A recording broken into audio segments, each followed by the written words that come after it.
Hello, this is Dr. Rolf Spears. Carrie Spears. And we're Coaching Relationships Plus, and we are back with another Sunday pop-up. We are coming to you with a few further tools and some skills. And we just had a coaching session with a wonderful couple, and we usually come right on afterward. And what we want to do is talk about a few things here. We want to start off by looking at the 8 types of intimacy. And we'll give you about 4 of them this time, and then we'll go ahead and give you another 4 in part 2 when we come back on for another pop-up. So, Carrie, you want to start us off? Okay, so there is one. It's called Affectional Intimacy. And that, the definition of that is sharing tenderness, holding, hugging, encouraging words, gifts, and feeling supported emotionally. Wow. Affectional intimacy. So first of all, man, there's more than 1 or 2 different kinds of intimacy. I think that's the first just kind of real aha, is that there's not only a few types of intimacy, there's 8 types of intimacy. And so, go ahead. There might be more, but we're going to talk about 8. So for me, what that says is that I need to be developed. I need to have skills to be able to develop and grow and to be aware of these 8 types of intimacy, so that I'm just not limited in what I can give, and limited in what, limited in what I can receive. Right. And these intimacies that we're going to share, we'll probably do 4 today, 4 next time, is you can actually rank them in order of the most important for you. I don't know if affectional intimacy is very important to me, but it might be important to you. Right. And just even knowing that it is very helpful in your marriage. Right. All right. Well, what's number 2?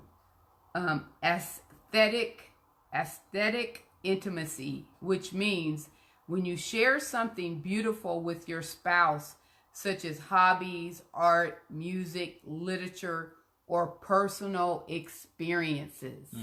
So for me, that would be sports. When you would come to games, and you would watch TV with me and watch athletics, I just like, oh my goodness. And you know the sport. I mean, sometimes you probably act like you knew it. I know all sports except golf. No. Okay. But I can hang with you with basketball, football, tennis. Hockey? No. No. Okay. I don't know hockey that well either. So. Yeah, but golf and stuff. But I know that's important. Sports is important for you. So, I'll call and say, hey, I'm getting tickets to a game. And, you're just like, thank you. Yeah, and I appreciate it. All right. What's the third one? Well, but before we leave this, I have a hobby that is very dear to my heart. Can I tell what it is? Well, I was going to tell you. What is it? Sewing. Yeah. But you don't help me, and you don't get involved, and you don't. Well, actually, you do. I do. You'll help me on a project. How do I get involved? So you can tell everybody. Well, you ask me, do you need help with this? And I'll say, here, can you sew the buttons on here? And you're like, huh? So I said, okay, I'll give you something that you can do. So, yeah, we share one another's hobbies and stuff like that. So do we want to say anything about what you've been making lately? Or no? Okay. Okay, so number 3 is sexual intimacy. Lord. Sharing and meeting each other's sexual needs within your relationship. I don't have a comment about that. I do. Okay. Because sometimes we assume what the other person needs. Or sometimes we won't even take the other person's needs into consideration. Right. And I think that is something that couples should talk about. Yeah. Like maybe during the sexual intimacy, somebody hates when you touch their big toe. Stop touching my toe. Have you ever told them, stop touching your big toe? Things like that. You stop have to touching my big toe, Karen. No. I can't even reach a big toe. It's so far down there. I wouldn't touch nobody's toes. That's nasty. Oh, got that toe jam up in there. Oh God. But anyway, no, people need to talk about things, Right. their expectations, Right. and to do that, you should set aside a time to talk about intimate things, Right. that will benefit your relationship. Very good. All right. And the fourth one. What's the fourth one?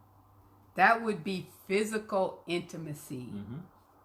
That means sharing household tasks, shopping, and recreational activities with your spouse. Yeah, it's funny. That's one that I didn't think about before we even started the broadcast or started the pop-up. We've done a lot more of that. Is the physical, like the shopping, like you'll go shopping on something, I'll go shopping, or we'll work out together, we'll walk together. Clean the house. We'll do that together sometimes.